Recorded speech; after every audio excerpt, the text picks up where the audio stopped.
Hi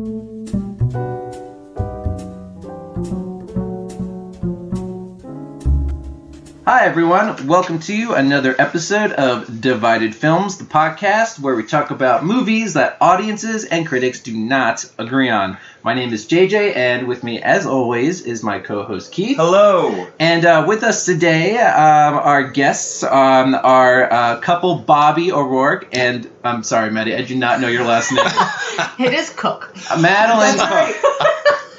Thanks a lot, guys. On the way up, I'm like... We are starting this podcast episode on a great note. But Madeline Cook and Bobby O'Rourke. Bobby is returning guest for us. Madeline is a first-timer. Our second couple. So welcome. Second couple, that's right. Yes, yeah. And we're here to talk today about a movie that I know is near and dear to you guys. Mm-hmm. The Fast and the Furious, the first one that started the whole crazy franchise we know today. Mm-hmm. This movie falls into the category of a rotten score with critics and a fresh score with audiences. Critics gave this a 53% approval, audiences 74% approval, so 21% difference there. And the critics' consensus is sleek and shiny on the surface. The Fast and Furious recalls those cheesy teenage exploitation flicks of the 1950s. All right, so right at the top of the bat, guys, like, what do you think of this movie in general, and what do you think of this, split between the audiences and the critics? What do you think explains that split?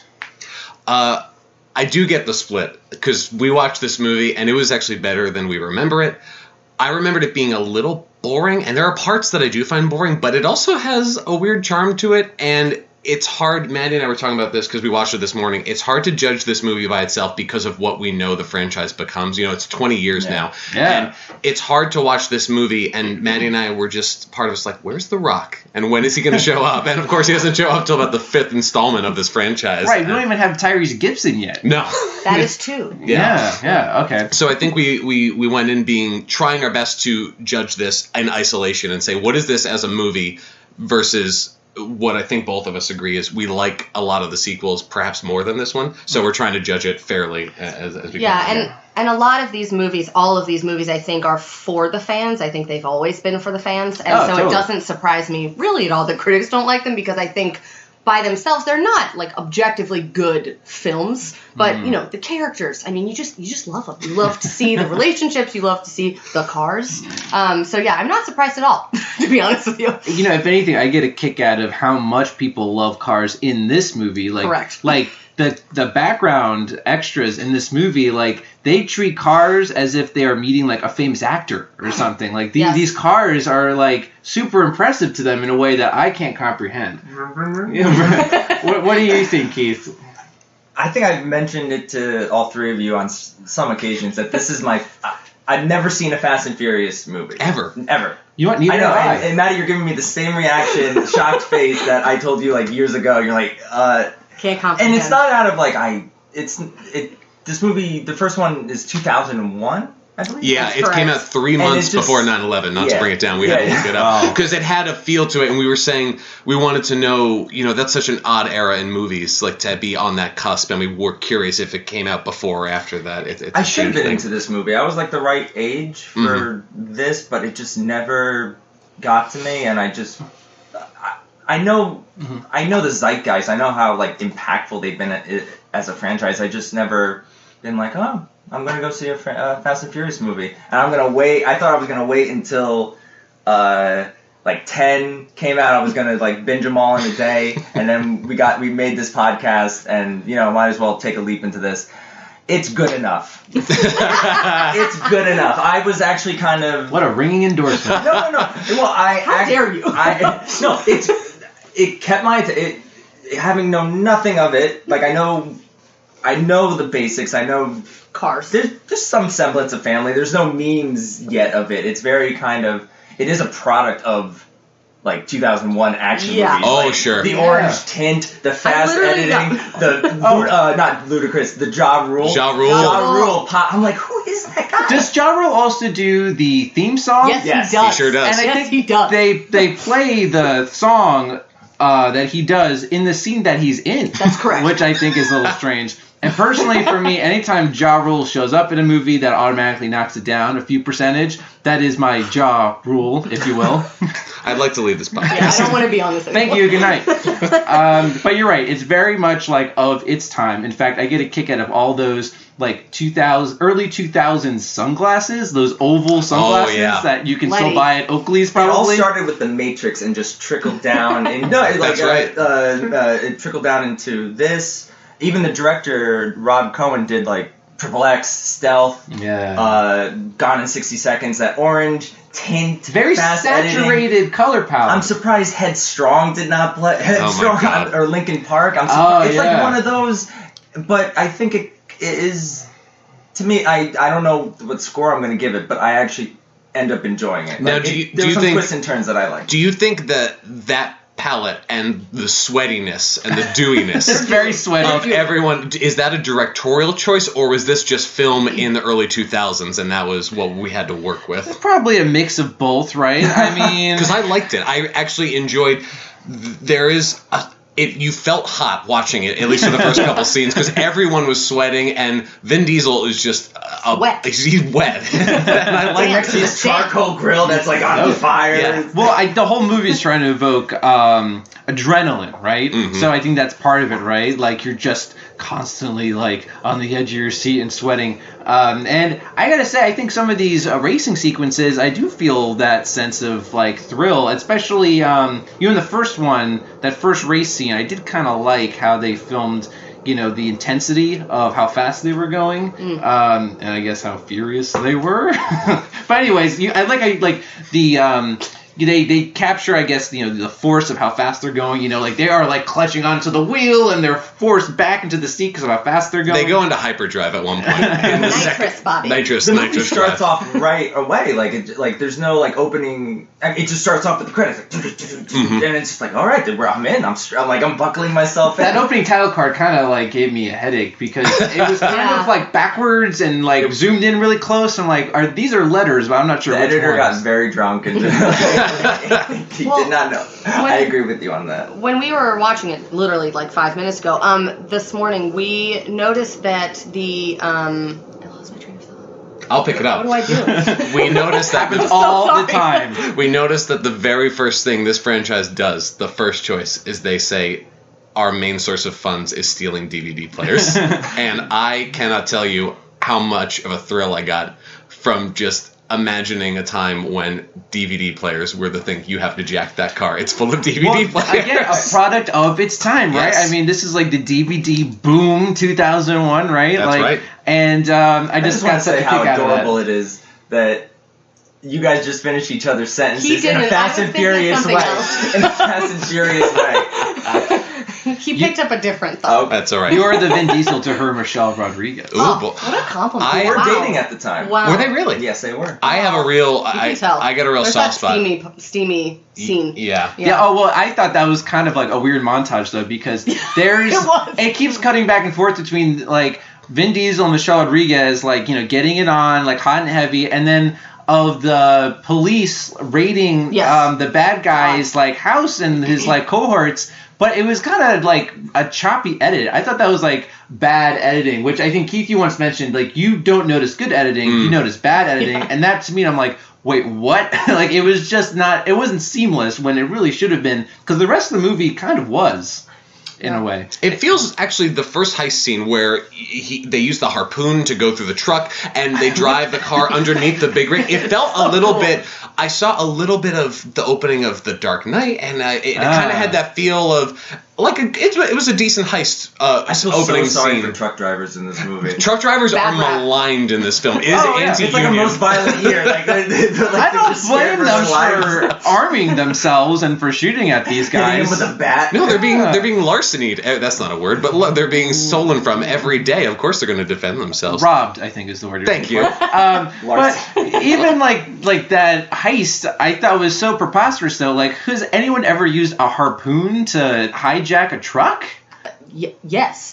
Not in the film. Not in the film. In real life, I mean, I thought that was so crazy. I'm like, a IRL. harpoon. That was like so crazy. And then also the scene just kind of ends suddenly. Like you think it's leading somewhere, and I guess the idea is you don't know who is doing this hijacking, but they go through this construction site, and then all of a sudden it just fades to like Paul Walker, I think, the next morning, and I'm like, wait, how did that end? And that threw me off. So the beginning of this movie, I'm like kind of confused.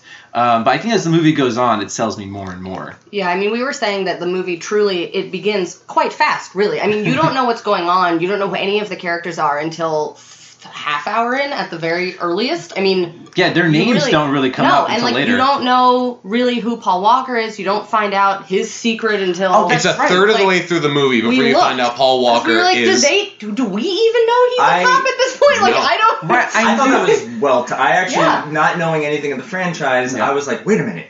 Wow, I know that's been done, but like never in a dumb movie like this. I'm into it. That was like a nice twist that I think added like a really great element, like a great twist. However, it does kind of bring back this cliche in storytelling of the liar revealed. Like he does really form true feelings for the sister of Vin Diesel's character. And then that kind of weighs him and makes him feel guilty, because then he also does genuinely feel loyalty towards Vin Diesel's character later on. So that's kind of like a common story structure, which I buy it in this movie, but it has been done like lots of times before. There are a lot of moments, and the first scene is indicative of it, where the director or screenwriter expect the audience to fill in gaps, because they don't even see the scene where they unload the DVD players to be fenced or whatever. And there's multiple scenes later in the movie where you're sort of saying, so they're together now, but we haven't seen them develop these certain characteristics. A lot of the script feels like we're going to let you decide what happens, and I don't know if that's an omission or if they want the audience to sort of follow them around.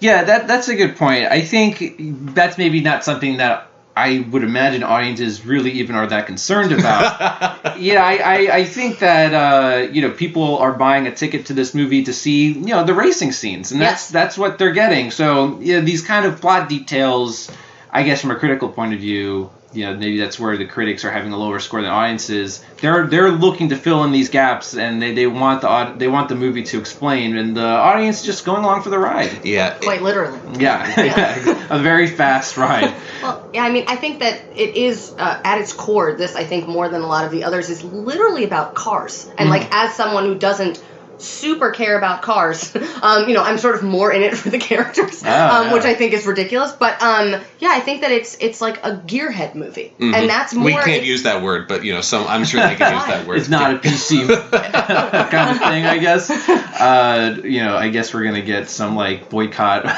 from gearhead boycott. They're outside right now. Sorry to gearheads. Well, Bobby, you raised a good point. I think there's two ways of looking at this. I can't believe I'm saying this for a movie like this, but there's layers. Like there's what did we tell you? There's the movie itself, and then there's the what it became. What and I think you've mentioned it to me. Like this movie doesn't I think it's the fifth one. I think when The Rock comes in, or no, when it really knows what it is. Yes, it kind of leans into its goofiness, preposterous nature. I don't think the people, when they were making this, realized in 21 years they're going to go to space, or there's hopes of them going to space in the 10th one, or Idris Elba's running down a building. This is a pretty basic adventure heist. It does have some sense of groundedness to it, for as cheesy and over the top as it can be.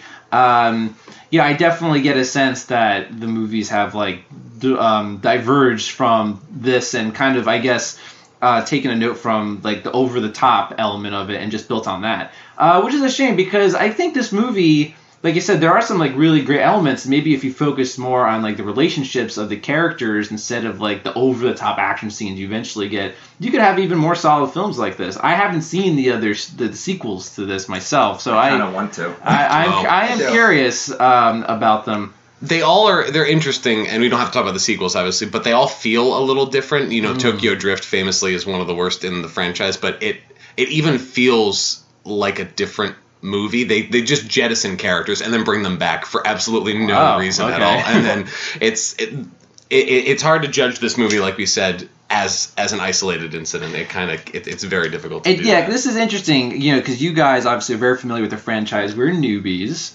so we're kind of getting like the perspectives of people like who've been following, I guess, for quite some time. People who are just getting on board now. Yeah.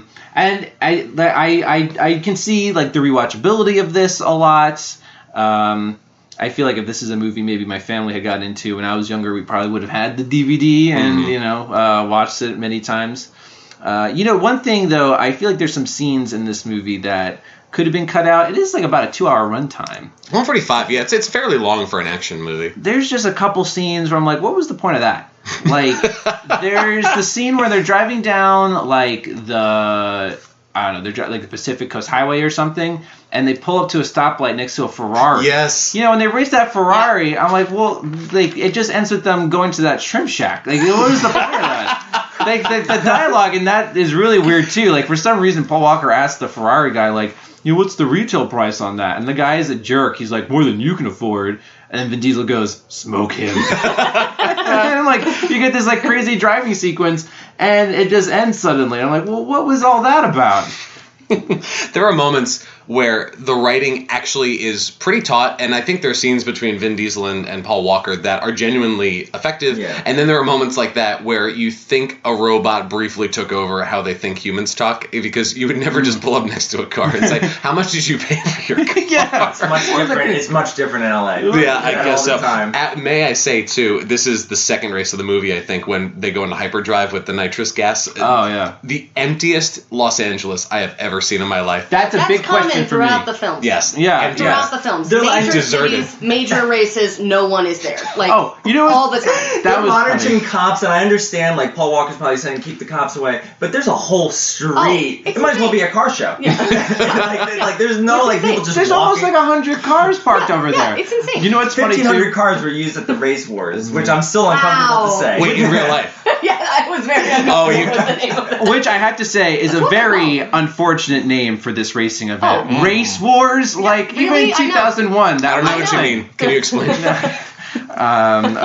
That'll be like a bonus thing. We'll explain that. But that scene also, may I say, has one of my favorite lines of the movie, which is when the Pizza Hut driver goes up to the cars. That first racing scene, yeah. And he says, what's going on? And the guy says, street's closed, bro, move along. And going into the car, ADR says, goddamn street racers. Yeah. In a Pizza Hut car. Go home, pizza boy. Is the Which line. I think is so funny. Like they I feel like they intentionally chose Pizza Hut. They could have just been like Joe's Any Pizza. brand, right. It's like pizza. Did they pay to be in this movie just to have the angry pizza guy get turned That away? was actually the director. That was Rob Cohen. That was Rob What? Cohen. Wow.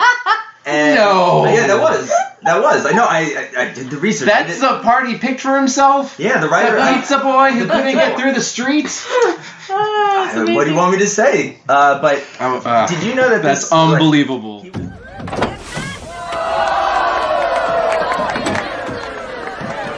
What are you smiling about? Dude, I almost had you. You almost had me? You never had me. You never had your car. Granny shifting, not double clutching like you should. You're lucky that 100 shot of NOS didn't blow the welds on the intake. Almost had me? Now me and the mad scientist gotta rip apart the block and replace the piston rings you fried.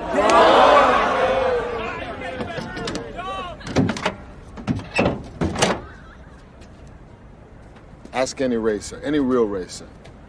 It don't matter if you win by an inch or a mile. Winning's winning. He was inspired to make this film after reading a article called Racer X about street racing and watching an actual legal street race. Like, this movie actually has, like, a humble beginning. Wow. It kind of feels like that, actually. Like, I feel like the movie is not, like, trying to be more than it is. It kind of like doesn't have any airs about it. It's just like, this is what you're paying to get. It's just No, it feels very gritty in a lot of ways, and I know that's an overused word, but you do get a sense of dirtiness about, like, the car shop that Vin Diesel works in with Michelle Rodriguez and co. Yeah. Feels like a car shop. It's not very nice. It's kind of dirty. Everyone's kind of smudged and sweaty. Everyone needs a shower. Everyone needs Yeah. exactly. You should see the one in 8.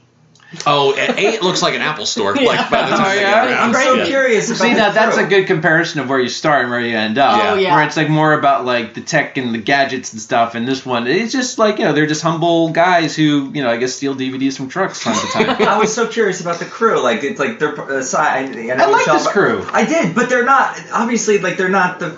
You don't see them on the posters for like F9. Like Einstein, I was like, oh wow.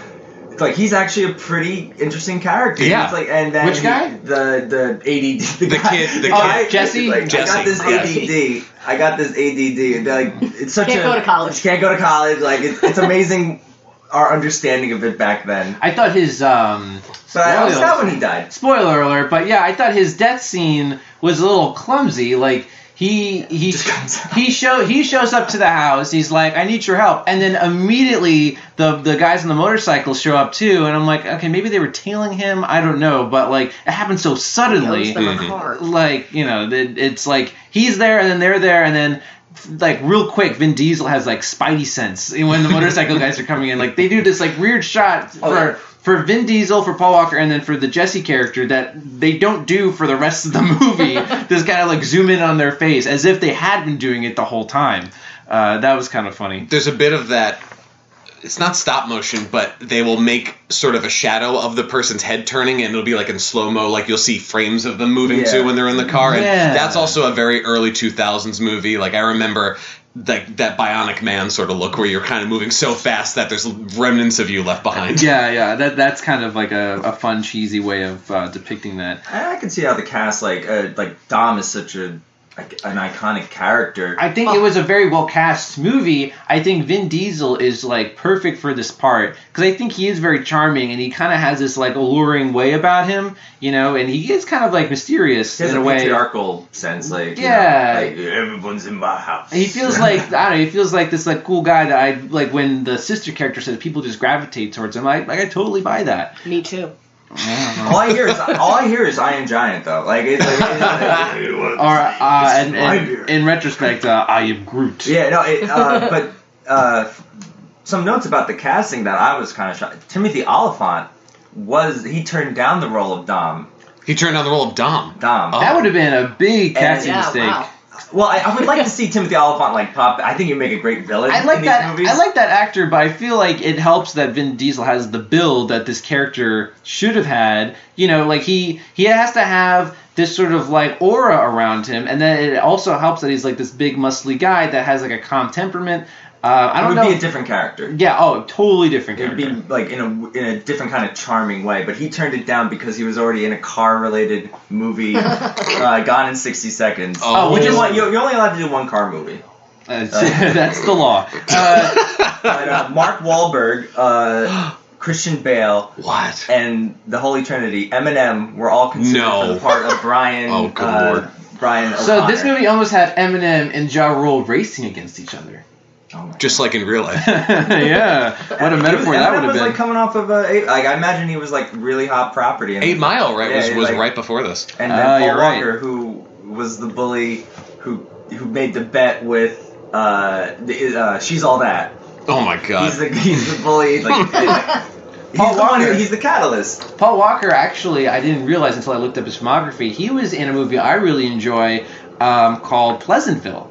Pleasantville's great. That's right. Yeah. Yeah. He is like the one Reese Witherspoon goes out with at first, and then he turns out to be a jerk later on. He's always a jerk. Now, in this, he's like a nice guy. Although I feel like he could have added a little more personality to the character. Maybe he does in the His sequels. hair makes up for his personality, JK. His hair is his personality. And the Natalie Portman, Sarah Michelle Gellar, Kirsten Dunst, Bijou Phillips, and Jessica Biel all auditioned for the role of Mia. Wow. I like Natalie Portman a lot. I think Jordana Brewster does a good job, but I think Natalie Portman would also have been an interesting choice for The that. role was originally written for Elijah Dushku, but she turned it down too. Wow. It's amazing. They really this $38 million. Like they had some finance. Like They wanted it to be a success. It wasn't They cheap. knew This what was they not a wanted to cheap do. Oh, it's like a major like studio release, right? Universal, New Line Cinema, but it's like a Universal Studios movie. In fact, I was in Universal Studios in LA back in December, and on the tour they have a couple of these like simulated rides based on like their movies. One was for King Kong, which we talked about before, and the other one was for Fast and Furious. I think to help promote the upcoming 9th movie. An animatronic Dom. All the presidents. Well, it's- Yeah. Basically, what happens is like you stay in your like trolley tour cart and you go into this like tunnel, like this dark tunnel thing. You put on your 3D glasses that they give you, and it's all like these screens around you, and like you're in their high tech garage that they now have, and So cool. you're and like you play the role of like the new guy who has to prove himself. Like they're talking to you like, all right, let's see if you can earn this street cred, and you're helping them.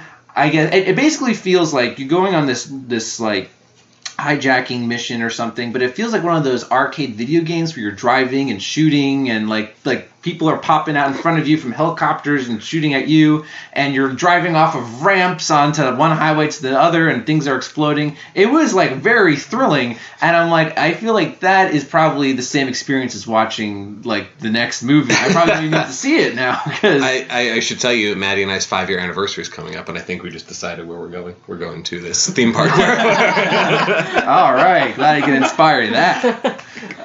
Yeah, that was fun. And then Vin Diesel still has the same line in that ride where he goes, it's all about family. After all those Does explosions. he say it in this movie? He says the line that I believe he says in this one, and Maddie might be able to add. He does do the line, "I live my life 1/4 mile at a time." Iconic line. What does that mean? So, I'm not sure. But what I think it means is that, didn't we talk about this just now, that street races are 1/4 mile? Right, the street race, that's how far you have to go, I think. Like, every race is a quarter. But if I you're doing the don't fast know. one. Or it just means that he never knows what's next. It's more of sort of just Okay. a symbolic, he doesn't know what's going to happen. He's dumb. It could be anything. He could go to Russia. That happens. He could go to space. That hasn't happened yet, but maybe. It will, yeah. Yeah, I mean, I think it could Or mean... both. Like, Yeah, or both. There's nothing literally stopping this guy. Yeah, okay. I that makes sense. Does it, JJ? The way you said it, I did not get that from the movie.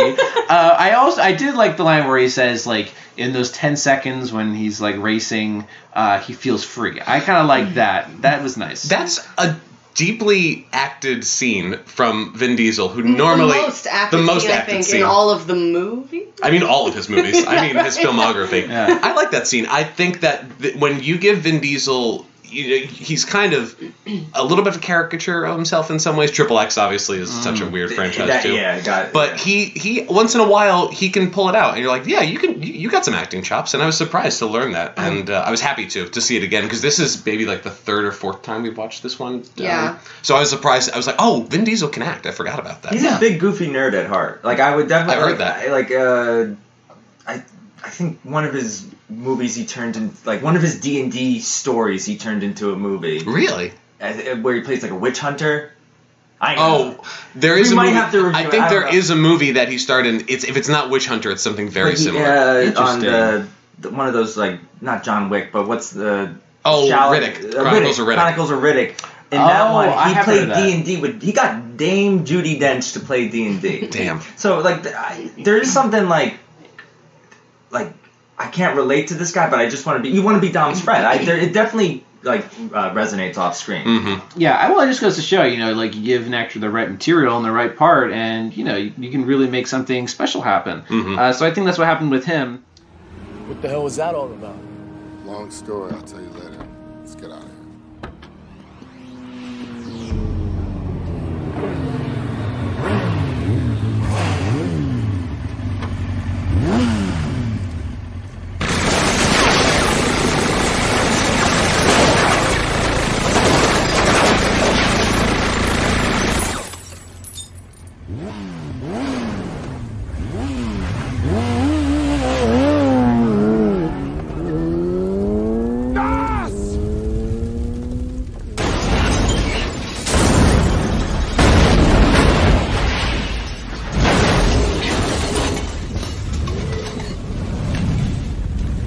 So what the hell was that all about? It's a long story. Well, we got a 20-mile hike. Humor me. A business deal that went sour. Plus, I made the mistake of sleeping with his sister. I'm trying to think the rest of the cast. Ricky Yoon is great. I really like What's Ricky his name Yoon. of his character? He is Johnny Tran. Johnny Tran. Yeah. Okay, He was fantastic. He's a good, like, smug bad guy. And I recognize his number 2 guy. Lance, which is a very Inexplicably. 2001 name. Not very Chinese sounding name, but he was in Tropic Thunder. Do you remember that? Really? Yeah. I don't know why. Like, sometimes, like, the most random parts stick out to me. And he's the guy trying to negotiate with Tom Cruise. We are Flaming Dragon? We are Flaming Dragon! And then Tom Cruise goes, why don't you just turn around and fuck your own face? You know, that's what, when they all, one scene that just made me laugh, just because I thought it was a little bit awkward, when they all pull up by motorcycle and you get introduced to these characters, and then they're like, you know, we'll see you later, Dom and friend, and they ride away, and they're like, what was that about? It's like, you know, they're my old rivals, and then they come back again, and they shoot, like, just like, I was like, oh, what's gonna happen here? And they shoot up. It's just so, like, they literally come back just to shoot the car. Yeah. And a part of me, like, in my head, I'm like, we are Flaming Dragon. I didn't. It's kind of funny. Yeah, those guys were jerks. And Michelle Rodriguez, too. Iconic. Again. She gives 110% in every scene, no matter what's happening, and I like that a lot. She's, like, definitely the kind of, like, maybe, like, action star that you totally, like, root for, and they definitely give her a lot of, like, you know, fun material. I get a kick out of the one when she's, like, racing at the race wars, and they just have this jerk, like, race against her, like, hey, like, lady, why don't you just wait on the sidelines like the rest of the women? And then, like, he totally blows the guy away. Like, I like characters that exist just to get their immediate comeuppance. Like, I'm a jerk, and then he gets, like, humiliated. They show their money, their wallets. Yeah, they both had, like, what, $2,000 stacks. Like, they had, like, ready to go. Like, they just knew, like, $2,000. And I was like, yeah, got it right here. Well, and if I may say, as the female in the room, the Yes. women in this movie and franchise are questionable. I mean, there's a lot of roles that are just women in very little clothing, you know, waving cars down. Sure, and, you know, you have that in this movie as well. Especially in the first beginning, there's something Right. like... There are a lot of women are literal objects. Yes. And then also you have Letty and you have Mia is Jordana right? Brewster. So, like, I feel like those two female characters, Letty mostly, has so much agency. Yeah. You know, more so, like, it almost makes up for the fact that every other female character is just, like, first show. That's which I liked. That's a really interesting point, because at these, like, race shows, especially at race wars, you have, like, women, like, taking off their clothes, getting showered with water. Common in all the movies, up to the ones made now. Which is, like... I mean, it hasn't stopped. Which is so For a bizarre. second, I did Commons in all the movies. I'm like, he's in it too? Like, that Just idea wait. is common Well, in all John of the Rule, films. like, starts the race by grab. I'm like, oh, wow, that's also a trait in these early 2000 action movies. That was kind of weird. But for Letty, though, she probably has what I would say is the most iconic stunt in this first movie is when she passes through from under the truck. She does. That is like, oh, I've seen that before in, you know, whatever, like clips or reels or something. And that has to be, I think, the jaw-dropping moment, I think, in that sequence. And I think that whole sequence is great. I actually was very much, like, on the edge of my seat when they're trying to rescue Vince from the truck. But she has that really crazy stunt, and I'm like, that, I think, is what they build all the stunts off of in later installments from the trailers I've seen, with, like, it's insane. You're doing these things with cars that, like, shouldn't be possible. You would die. Yeah. You would die immediately. Yeah, it's crazy. But she has that probably, like, the most badass moment of the first movie. So, you know, that was pretty cool. Yeah, I mean, throughout, I think she really does hold her own. I think in all of them, most of the movies, I would say. I can't wait to see what becomes of this character. It's She's probably given a lot more to like. And once again, I don't know nothing of this franchise. I just know have no idea. Like The Rock grabs her torpedo and breaks a cast. I know like the memes. come on. I know memes iconic. Of this. I know the memes many of more this. times. I know the memes, but I know the memes. Oh, for sure. I mean, you know what? It's interesting. Not all the critics were against this movie. Like, for example, one of our favorite critics, Roger Ebert, actually seems to get it, right? So this is a quote from him. "It delivers what it promises to deliver and knows that a chase scene is supposed to be about something more than special effects." And, yeah, I think that's right. I think... the way some of these chase scenes are composed, there's a lot of practical effects and practical stunts, which are also which I think we always appreciate a lot. You know, when I don't know if it gets super CGI later on. Well, I really, one of the big pluses I had for this movie was, in the age we live in, which is CGI is almost the rule rather than the exception for a lot of this, it was fun to watch, particularly the climax scene, and say, no, those are real cars, and that's a real truck. You know, it's obviously staged, and there are bits of it that aren't real, but it was like, no, they're really driving cars, and they're doing these things. They really drove a car under a truck. Yeah. Like, that was awesome to see that. And that's something I think we've lost, not just in this franchise, but in general. We feel as though practical effects aren't as much fun, and I disagree. I think that there's a lot of charm to practical effects sometimes. You're just smiling at me, Keith. Well, I know, it's amazing that that's such a deep quote that for a podcast like this. Like, it's a shame that that's what we lost. It's a real tragedy. No, I agree with you 100%. Like, it's when you see practical effects like that, you know there was like heart put into it. Mm-hmm. And the only other movie in like recent years I can think of that had like real practical stunts was maybe Mad Max Fury Road. That, you know, you actually see real cars flipping up and exploding and whatever it is, and you can tell like real blood, sweat, and tears went into that. Which I actually haven't seen yet. I still have to see Fury Road. Okay. Get him, Gearhead. Yeah. But one movie that also came around this time, and it's a good movie. Spider-Man. The CGI in that is starting to Age. Yeah. Like when he's jumping from buildings to buildings, you know, they might as well deep fake his face onto like a CGI Gumby. Yeah. and that also like adds to like they put a lot of heart into this movie, and it shows. I think this movie and it got rewarded, and it became bigger than they even imagined. Oh yeah. If you think about it, it's like one of the most successful franchises in terms of just box office. I mean, like we're getting a 9th movie now, and that doesn't include the spin-off, and they've all made a ton of money. Yeah. And this has like a true cult following, which it speaks to its power, regardless of maybe, you know, if the writing is every something movie made its money back and more, and I think it was around like once The Rock got in, or maybe.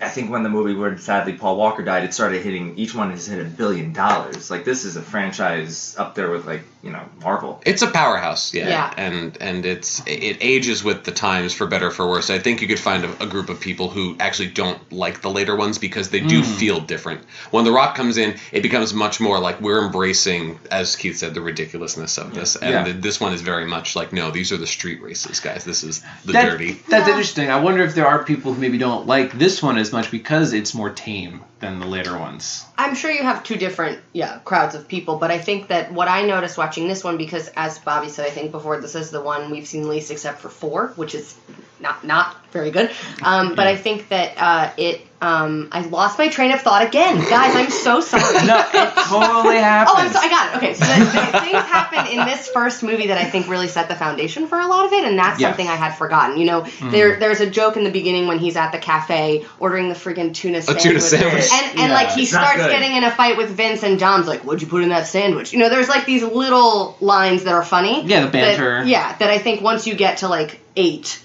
it's hilarious. Well, I mean, it's like half of it is just jokes. The picnic and the Coronas becomes a perennial theme. Yeah, there's a lot of foundation laid here. Yeah. A lot of fan service. Well, they really care about each other, the cast. Like, and granted, there's even drama in there. Like, there's drama there's enough that there's like the chemistry, even with, as you said, Dom and Brian and Paul Walker, it shows. Yeah, I like their, they start off obviously distressing each other, and I totally bought that that Paul Walker wins his trust over the movie. You mentioned like the picnic scene or the barbecue scene, and that had another weird moment where they have Jesse say grace. I'm like, all right, like, are these guys supposed to be badass, or are we, because then they have him say grace, and I feel like a lot of this movie is trying to act really cool, but then that backfiring. Like, especially in that first race, all these guys are like trying to act tough and stuff, but then they're like, ogling over an engine. Like, is that really a badass Real thing? Italians really cared for that scene, though. Like, he's a gangster, but they say grace. But he knows his stuff. That's right. The second act for this movie, to me, is the weak element, because when you find out that Paul is a cop, but Paul Walker is a cop and he's undercover, And then enter Race Wars. Again, I feel so uncomfortable saying this. I'm Race sorry. Wars. There's about a 20-25 minute in between there that I think they've sort of lost what they wanted to do, because a lot of it is montages of either tuning up cars or Paul being like, I hope they don't find out about me. Yeah. That's the only part of the movie where I kind of checked out a little bit, and I said, this is a good time to go get more coffee or something like that. Like, I'll be right back. It does slow down a little bit for me, I agree, in the middle. But I feel like the third act is like the last 30 minutes or so. Once again you get to the race wars, that's where the movie I think really is at its strongest. Those last 30 minutes or so, you have a lot of those great. You get more of the racing scenes. You get that great truck heist that goes wrong. And if I was maybe not sure how I felt about this movie, that last 30 minutes sold me. And I was like, okay, I get it, and I actually ended the movie on a good note for me. I wound up liking it in the end. It's up to you. I think it's up to every person, but you either kind of like the fact that you don't exactly know who the villain is up until the last few minutes, or you don't. And I ended up liking it, but that second act for me, I remember thinking, so is Ricky Yoon the villain? Because they were legal products, right? It turned out to be. I was. The second act is so. It's a little convoluted. If you check out, you're like, wait a minute. What is the plot going on? Yeah. And it's it turns out that Ricky wasn't doing anything wrong. Well, he was a criminal, but it turns out in the end that Dom is in fact the leader of the cabal that's stealing DVD players. Yeah. Big mouth Billy Bass. But you're right. For a while, you think the truckers are the villains, sort of, because they're the ones firing weapons at Dom and crew, and they're faceless, yeah. But a heist movie or a sort of a cop movie can have that element of you're not quite sure who the villain is, but it feels a little clumsy. I think at moments they're not quite sure who they want the villains to be. Yeah, I don't know how intentional it was to keep people in the dark about that. I mean, I think Johnny Tran is still the bad guy because he is antagonizing the main group of characters, the main crew. He kills Jesse, and he has this kind of evil smug guy look on his face the whole movie. He is the antagonist in a sense, but he doesn't really have much to do with the actual main storyline, which is why this movie may not necessarily even have a bad guy. But man, you can cut diamonds on those cheekbones, man. Ricky is he is a handsome fellow. I kind of find it funny that it's this is our last heist.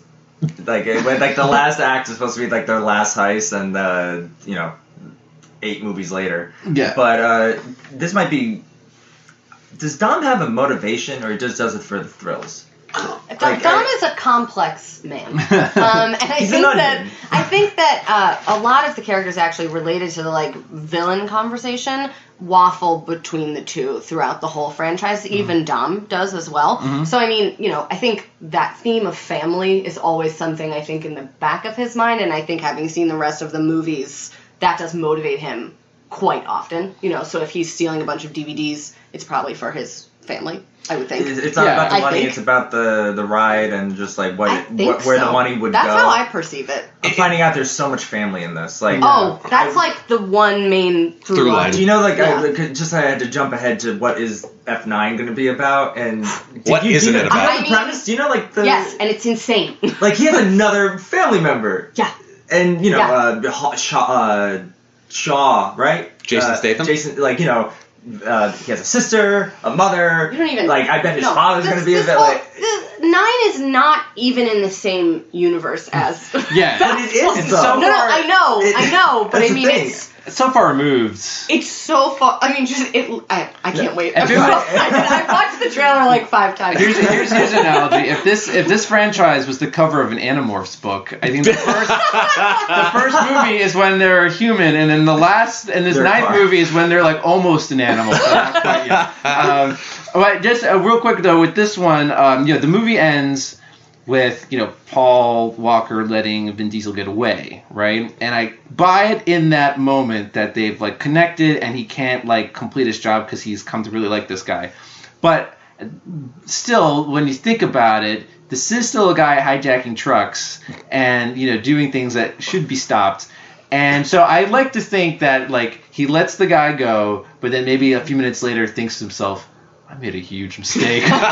He looks down the barrel of the camera in the last couple seconds, and I wrote down in my notes at the end, the last couple seconds, I wrote, "Is this Les Mis?" Because it's the story of a cop being like, perhaps there's a higher authority than the law. He looks around for his wallet like, And what did I say when you said that, Bobby? You said that is inappropriate, but I don't care. I said everything is not about Les Mis. Well. I believe was the comment that I made.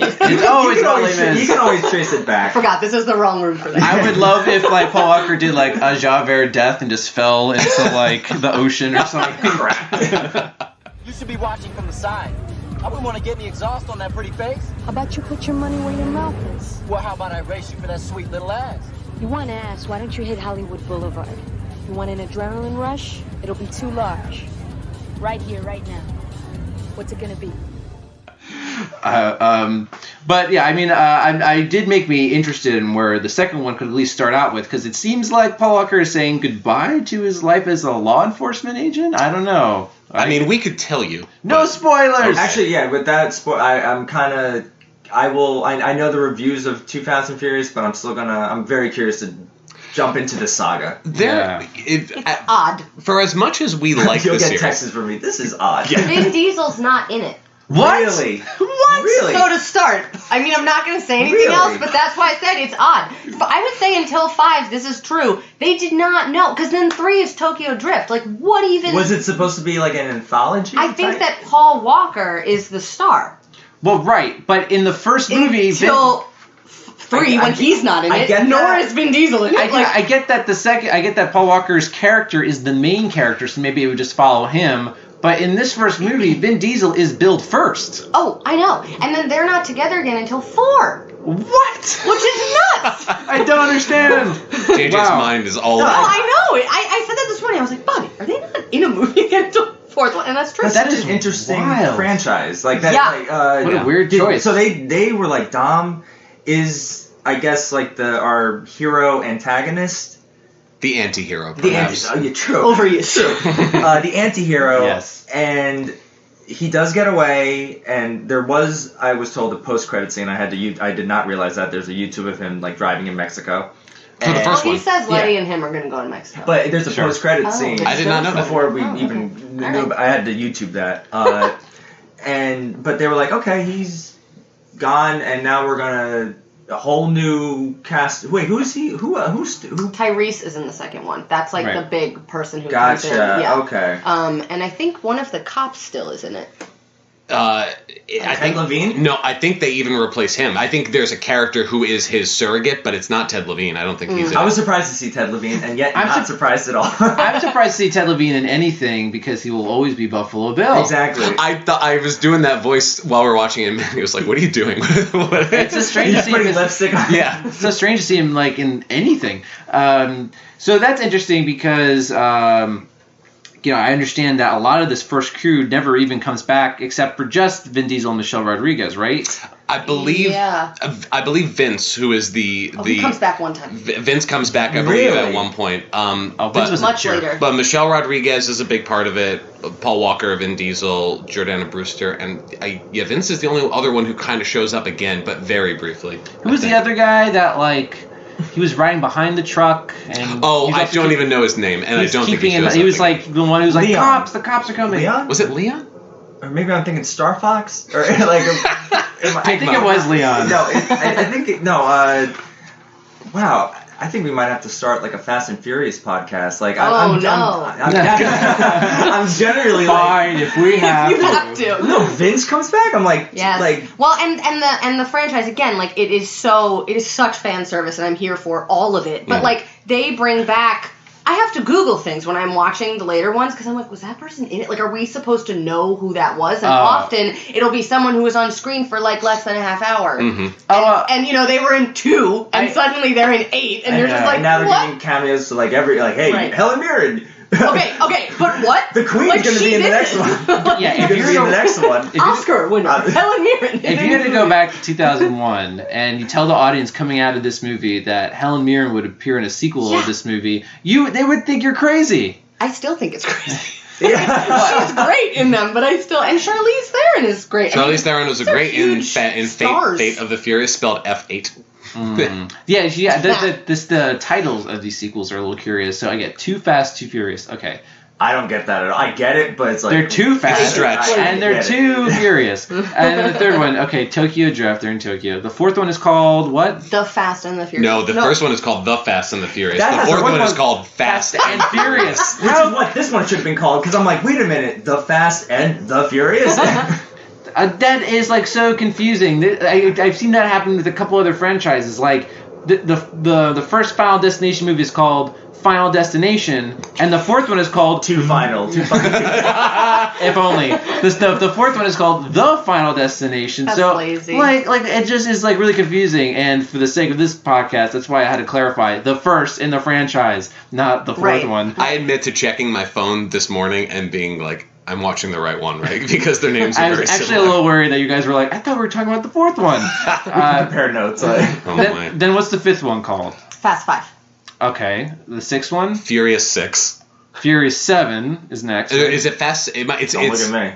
Yes, then Furious 7. I turned off my phone, guys, and for the podcast. then Fate, once again, capital F, numeral 8 of the Furious. Which would make you think it's the last one, the Fate of the Furious. Yeah, and but they have to get to 10 at least. Yeah, they did say they've gotten this far. They want to do 10 and then split. Well, they already split off Harry into Potter. Hobbs and Shaw. They're going to split like Harry Potter or Endgame into the 10 into 2 parts. Oh my god. I'll see all They have to them. go. They're gonna do something in space because they know like the fans want it. The fans want it. We're gonna find a way. What fan said? Can we do this in outer space? Every fan. Every fan. Said I will say Maddie writes letters. I was watching they had a concert and a live stream before they released the trailer for Fast 9, which I watched all of. Sure. And and they were talking about that. They asked them like, what haven't you guys done? And I think Michelle Rodriguez, sorry if I'm wrong, one of them said, well, space. We're gonna have to go to space. And I was sitting there like, they know. They must have been joking. I don't think so. Because I think that's I don't think at this point. I don't think they're joking. What if they joked and said like time travel? Would you believe time travel? In this world, yes, I would. I bet they'll pull out a DeLorean. They were in Russia. Oh my god! And you'll see like a Christopher Lloyd, go baby, go! We got to get Dom's parents back together, or else he'll never steal those DVDs. The amount of stunts that they do in these movies that are truly unbelievable. Boggling. I mean, they drive cars through multiple buildings in the sky. Okay, amazing. Anything could happen, and I'd be like, yeah, okay. Compared to that, The Rock broke a cast with for his full body. Like, he had a full body cast, and he was like, "Time to go. Daddy's got to go to work." That's what he says, That's right? correct. And then he does, yeah. Ugh, I don't like that line. No, his daughter was in the room. It made sense. Oh, okay. I thought you were just saying that to like no one in particular. No, The Rock is actually fairly respectful towards women. But we won't get into that. This franchise. I can't wait to jump into this saga. Keith, you have no idea what you're in for. You're just gonna get like 2 o'clock messages. I can't wait. 2 o'clock in the morning messages going like, wait a minute. When does The Rock show up? All right, reorganized time, actually, isn't it? Yeah, wait. I mean, again, we don't want to spoil anything, but some of the movies are not in chronological right order. Isn't it just Tokyo Drift? Yeah, but that technically comes after 7. Thank you for letting me know. What? The chronology of this. I really didn't want to get too into the rest of the franchise, but it's hard not to. Yeah. And yes, 3 comes after 7. 3 comes before 7? 3 comes after 6, and then 7. I'm so sorry. Yeah. I'm sure the internet timeline did. Like, oh, they did. And so did we. I should just have like a button I press where I go, wait, what? For the rest of this conversation. That's what we have post for. I live my life a quarter mile at a time. Nothing else matters. Not the mortgage, not the store, not my team and all their bullshit. For those 10 seconds or less, I'm free.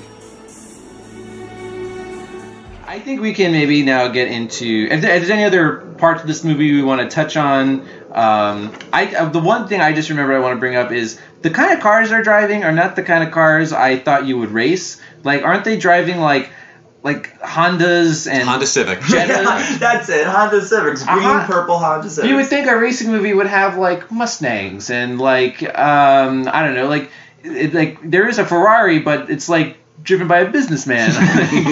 The car Vin built with his dad is a Mustang. That's right. Oh, okay. Detroit Muscle. But then, like, Jesse is, like, racing, like, a Volkswagen Jetta. Yeah. Like, I just... That was the part I thought I misheard, and I kind of was like, should I rewind? Because he says I'm putting my Jetta on the line. It's like, your Jetta? It's like, you shouldn't do that. It's like, Paul Walker's like, you're making a huge mistake. And, like, yes, he is. You're making a huge mistake. Do you know what kind of gas mileage you get on that Jetta? You'll never get a better car. Unbelievable.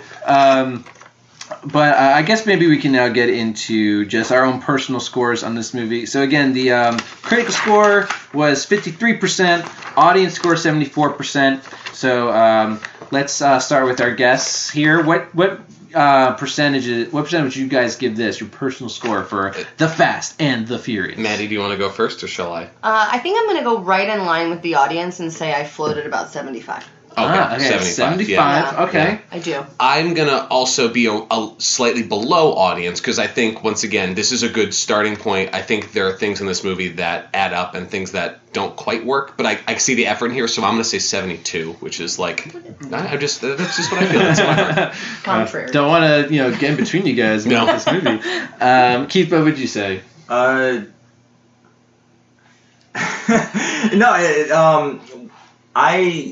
You guys know me. I love Marvel. I don't think there's any bad Marvel movie, and of course, people can debate me on that. That's on my Richter scale. I think they're all enjoyable. You're counting Fantastic Fours, right? Yeah, exactly. But even the Marvel, like the movies that are at the lowest at my totem pole, are still passable, and I think it would be unfair to this to not make it. I give it a 65. I think there's some very. I think it's very fun, and for someone new like me. You don't know. I don't know where it could go, and I think if I were to fair. watch like the whole series, I think that could improve to maybe your guys' score. I could become a gearhead anytime soon. I could fast. Only gearheads can say gearhead. Well, one day. But I think it's good enough. Okay. Good. That's the way. And your thesis closes. Good enough at the beginning. Good enough at the end. I like that there are goofy moments in this because. That is kind of what helps the rewatchability of it. Like, there are moments I genuinely enjoy, and then obviously moments I kind of ironically enjoy, like Pizza Hut guy. But it all adds up to an overall enjoyable experience. It's super rewatchable.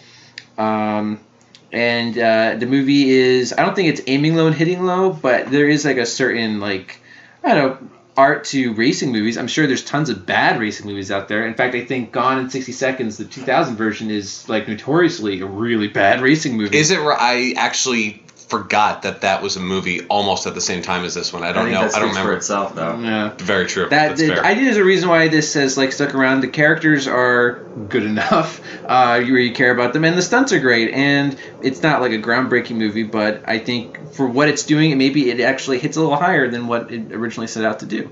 So I will give this. I'll give this a 70. A 70, okay. Yeah. We all kind of feel about the same, which is... I think it's solid. I think it's solid, and it's not a movie you're supposed to take seriously. So if you go into it with the right mindset, then you'll be really glad you saw this. And maybe you'll learn something about yourself. Well, Probably it does not, bring friends together. It sure does. Right, there's the whole community around this movie. Our scores combined does come out to 70.5, and I think that's very apropos for a movie like this. I find that acceptable. Yeah, I think that's very good. All right, guys. So I think these critics, they just should have gone in with the right mindset. I understand their complaints, but enough liked it. Enough saw what it was. 53 is only just missing the passable mark. That's like mediocre reviews and one bad one. It's like it just. So maybe enough scale. critics will listen to this and be like, "Those kids are right." Retroactively change their reviews. We're in our late 20s and 30s. I'm a man, damn it, with real opinions. And 53. There's still plenty of positive reviews. So, all right. So that means, guys, that with our combined scores, we are siding with the audience. Yay! So, I think that we're now going to drain down this rabbit hole of Fast and Furious and see. We'll be holding your hands the If whole we I'm get- way. so excited for you both. See if we Wow. get alive. You'll Get a never group hear chat from us. going. You'll never hear from us again.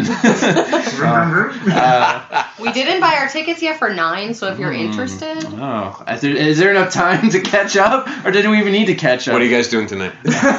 we have them on Blu-ray. Oh, It's wow. it's leap day today, so anything can happen, guys. This day never ends. That's all I'm gonna say. Leap year day. Leap year day.